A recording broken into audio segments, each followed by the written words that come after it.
Hey Travis, how you doing? I hope you're doing well. Happy quarantine, Adam. Absolutely. Just curious, now that you've been a world champion for a couple months now, 3 months, what that's been like? Has it been everything you hoped it was, more or less? And Brad, I'll have a quick follow-up when he's done. I think for the most part, it's still been pretty surreal. I think the quarantine has made it almost like it was a dream, because we haven't been able to go out and see all our family members and visit everyone like we I don't know. I guess we would if it wasn't like this. But all in all, the biggest thing is that it's very motivating. It's motivating to be able to do it again. I've already got the competitive mindset to gear up and start this thing all over again. Help recreate this team, this team's identity, and moving forward, we're just excited because we got a lot of the pieces coming back. That's what I was going to ask you. I mean, you've been here for a long time. It was a long climb up that hill. How do you keep that hunger? How do you keep that fire going? It's ingrained in this team to fight, man, and to battle their tails off, to work their tails off. Everybody that we played with last year on the Chiefs, they made it fun to come into the office. We all enjoyed being around each other, and I don't see that chemistry changing or that camaraderie changing at all, especially with the leaders that we have coming back. Okay, let's go to BJ Kissel. Go ahead, BJ. Hey, Travis. Hope you're staying safe and enjoying this as best you can, man. Always, BJ. Good to see you, brother. You as well. Hey, there's the idea out there that the teams that handle this quarantine the best, both collectively and individually, are going to have the most success in 2020. Just what gives you confidence with this environment that you guys are going through with OTAs right now, that you are going to be locked in and you are going to be a step ahead, despite the fact that you're already defending Super Bowl champs? Just what gives you confidence that this group is going to be ready and they're going to handle this the right way? Well, one, the leaders on this team, and that includes Coach Andy Reid at the top, and his scheduling, how he's going about this whole quarantine and the virtual meetings and everything. Nothing's really changed in terms of the bulk or the load of installs, the load of information that you're going to have to be ready for once we do get out on the field. And yeah, it makes it a little bit tougher. You don't get the opportunity to go out there and run these plays, especially the new plays that him and the offensive minds have put together. But it's going to be a little difficult to kind of catch up once we get able to get out on the field and actually be able to perform these plays. But I think it's, for the most part, the locker room guys, the core guys, everyone has the mentality of, we got to do this again. It doesn't, like last year doesn't mean a thing. I don't want to say we've erased it because it's still, it's still fresh on our minds. But at the same time, it builds confidence and it builds some competitiveness to be able to, repeat. Okay, let's go to Seren Petro. Go ahead, Seren. Yeah, Travis, we're watching Major League Baseball try to get going, right? Your guys' season obviously hasn't been disrupted other than not being able to practice. But one of the big topics going on with baseball right now is ownership has their plan for how revenue is going to work. Players aren't sure that they like how it's going to work. I know right now you guys aren't facing a delayed season, but that is something that's being talked about. When the schedule was released, everybody was discussing what if they have to move things back? What if you have to miss games? I'm just curious, has the NFLPA, have you as players begun to have conversations about what your expectations are and how you'll handle the finance part of the game if you do miss games, if there aren't fans in the stands, and all the things that are being talked about right now? You have to be ready for anything at this point, because who would have thought that this virus would have taken us to the point of even be able to enjoy our daily lives? So you just got to be ready for anything at this point. That's why everybody's, taking care of their mind and their bodies at home right now, and the help is out there if you're struggling with going through all of this. But I think moving forward, financially, you just have to be able to to kind of roll with the punches, because it's a rough time. It's not just yourself. It's not just the owners. It's not just the fans. It's everybody. Let's go to Sam Mellinger. Go ahead, Sam. Ooh. Sam, you got us? Got me now? Yep, we got you. Yeah, thanks for taking the time to do this, Travis. My question's similar to what Seren asked, but more on the health side, right? Like there's been, some talk specifically in baseball about, not just the finances, but how to keep everybody healthy and, through potentially, like a contact sport plan. I'm just wondering if you have concerns of that when this thing gets started and what your thoughts are on, toward that line. It's definitely something that you have to be aware of. It's something you got to be cognizant of. It's mentally you're not getting that same training. Being in the office with Barry Rubes getting one more rep, we're not getting that right now in the off season. So with that everything like that going on, you have to take it upon yourself to go that extra mile to take care of your body and make sure that you're in top physical form. But at the same time, you're doing all the prehab stuff and the rehab stuff and the physical therapy stuff that really makes the body safe to go out there and play. Let's go to Nate Taylor. Go ahead, Nate. Hey, Travis, thanks for doing this, man. My question is going to the sort of the virtual meetings that you guys are having. I know you've always been someone who enjoys what Andy and Eric like to create from each year.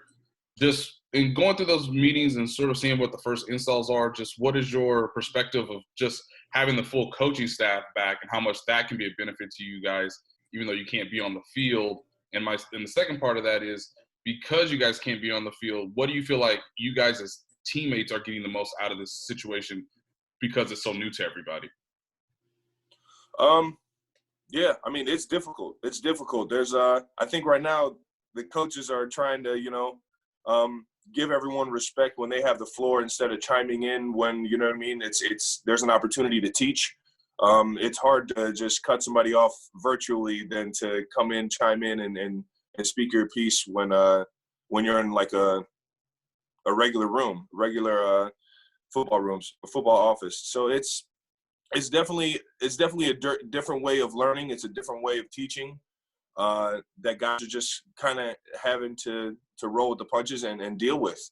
And with that, I think everything has been as smooth as it can be. All the technical difficulties that we've been having, but at the same time, we do have a veteran group at this point. We grew a lot over the course of the season last year, and with that comes a lot of responsibility and a lot of accountability. And I think guys are going into it with the right mindset because we're all motivated to go and try and run this thing back. Let's go to Mick Schaefer. Go ahead, Mick. All right, Travis, I got a hard hitter here. Your speech at the Super Bowl parade, it's going to be pretty legendary, I'm sure. How much of that was planned? How much of that was off the cuff? How much of that is, I don't know, remembered? Just take us through that, because we haven't really got a chance to talk to you since then. Yeah, none of that was like ever thought of.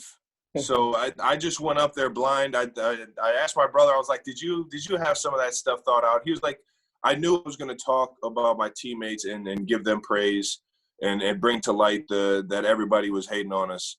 He said, but he didn't know how he was going to say it. He just went up there and started rambling. And I was like, yeah, you know what? Speak from the heart, I guess. So I went out there with knowing that I was going to give some guys some praise, especially Coach Reed, for him to be able to get one. And then El Presidente, Mark Donovan, came up to me before the parade and let me know that we're going to make that fight for your right to party the anthem for every time we score points. So I think it's going into it with that mentality, not really knowing what I was going to say, but just speaking from the heart and speaking about my teammates. That was the mindset. All right, let's go to Sam McDowell. Go ahead, Sam. Hey, Travis. Thanks for doing this. I was wondering something that you just said about the fact that you guys grew a lot during the season. I wonder if you could expand on the specifics of ways you noticed that this team grew throughout last season and how maybe that helps going into 2020. I would say it started off I mean, obviously we started off with a bang. I mean, coming out and putting up 40 on Jacksonville or however much we put up. But even from there, handling the ups and downs, and handling the adversity throughout games, handling how we're going to change the schemes at halftime, and all in all, just believing in each other. That all that takes its course to the end of the season, and then the playoffs almost start as a brand new season because you got to refocus your mindset because now it's one and done. So it's a entirely different level of competitiveness. It's a different level of accountability and what you're doing in the office. And I really think that we grew. Obviously, you can noticeably see the defense grow. Coach Spags, 5 Honey Badger, 5-5. These guys help mold what ended up being a championship defense. And not a lot of people saw that in the beginning, but I mean, as a player, you saw how hard everyone works throughout the week, day to day, and you could see everyone getting better. And it's not that, they weren't good in the beginning. It was a chemistry. It was making sure that I'm being accountable for the guy next to me, knowing what the guy next to me is doing. So it's not that anybody was worse in the beginning of the season. It was just coming together, knowing that we had a new system and we had a new way of doing things, and just growing with that. And then on the offensive side of the ball, trying to minimize the mistakes, trying to give Pat the opportunity to throw the ball, staying on time as routes develop over the course of the season, and just making sure that we're getting the ball downfield and we're putting up 6 because 3 points can get you in trouble if All right, you're not guys. putting up points. Sorry, guys, we got a lot of hands up still, and we've probably got time for a few more. So we're going to go Pete, Adam, and then James to close us out. Go ahead, Pete. Hey, Trev. Thank you again for doing this. Always. I had two things. First, last off season, you missed off season workouts, and then you went on to have more than 1,200 yards. I was wondering if you could really speak to just how necessary some of this work really is, considering your production. And then the other thing was, I know you enjoy life as much as you do football. So I was wondering, in this quarantine, what has that allowed you to do when it comes to some of your other interests? Well, I'll jump on the first one. I'll jump on the first one. So last year I didn't get the opportunity to be involved on field. So I was still getting the mental snaps of what we were installing, how we were going to run things. And knowing Coach Reed, he knew that I was in those meetings, so he installed the plays that were really designed for myself. He installed them in the offseason to give me time to get these mental reps and see how other guys are running them and give me a better understanding of how I should run them. So I didn't get the work in, but mentally I didn't get the physical work in because I was doing the rehab and everything for my ankle. But mentally, I'm always engaged in it, and I think I really learned that my rookie year when I had the knee surgery. I stuck around. I didn't just jump ship and leave and do rehab and then get out of the building in the mornings. I stuck around and wanted to hear these installs, wanted to hear how Coach Reed was teaching these plays, how Coach Bieniemy wanted the plays to, wanted the run game to work, how Coach Andy Heck wanted us to block and identify defensive schemes. And all that helped me with the mentality of, all right, start mentally with these things, and then you can get out on the field and work physically. And I've had that mentality through every offseason. It's a mental grind, but you got to know what you're doing before you can go out there and perform it. So with that being said, the quarantine has given me opportunities to pick up video games again. I've never played Call of Duty until this quarantine, and I haven't stopped playing it since. But it's just fun. I mean, having the time to be able to sit back and put your feet up, dive into a few of the shows you said you wanted to watch a few years back, and I don't know. Right now I'm catching up on all the Marvels, so I'm about halfway through the list. I looked up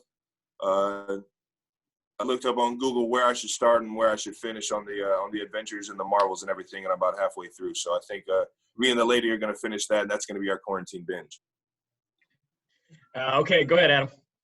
Sorry, but I got to ask, that's a pretty impressive shoe collection you got there behind you. Who's got more shoes, you or Pat? I'm pretty sure I got more shoes. I mean, it goes all the way from the top to the bottom. On just about all sides. I don't know. I think Adidas is taking care of Pat pretty well over there. So I don't think he's feeling bad about my shoe closet being bigger than his. All right, James Palmer, you want to close us out? Yeah, thanks, Brad. First off, then Travis, who's your favorite Marvel character so far? What do we got? I mean, I go to sleep thinking I'm Tony Stark now. Okay, So. Perfect. There was a pretty big article about Sammy that just came out, and about his struggles in Buffalo and kind of what Andy's done. You know what? I thought twice about that before you get into Sammy and all the good stuff. You know what? Star-Lord. Yeah. I just started catching up on the Guardians of the Galaxy. Star-Lord, man, he's killing it. But go ahead. You guys kind of look alike, actually. So, yeah, I can kind of see that a little bit. With the big article that kind of came out on Sammy and some of his issues and struggles in Buffalo, and then how things regrouped in kind of Kansas City for him with Andy, did he ever talk to you guys about those? And then also kind of talk about your locker room a little bit, and it seems like that had an impact on him. Well, I think like I said, everyone really enjoys each other's company. You know, we didn't have too much, tension between players on this team. You know, and if it was always competitive and on the field and in between the lines. So, outside of it, in the locker room, everyone loves each other. Everyone has fun, and that's what made the entire course of the season such a blast. And accomplishing what we did was because we did it while we were enjoying, coming to work every single day. With that being said, I mean, you never know what a guy is really going through, because a lot of guys come in and they flip the switch, and now it's business. It's football. It's let me leave what's going on in my life outside of this office so that I can take care of my family. I'm not doing anything that I shouldn't be doing. Not saying that that's Sammy's situation by any means, because obviously Sammy has a very unique situation at hand. And it's tough to say, how everybody was feeling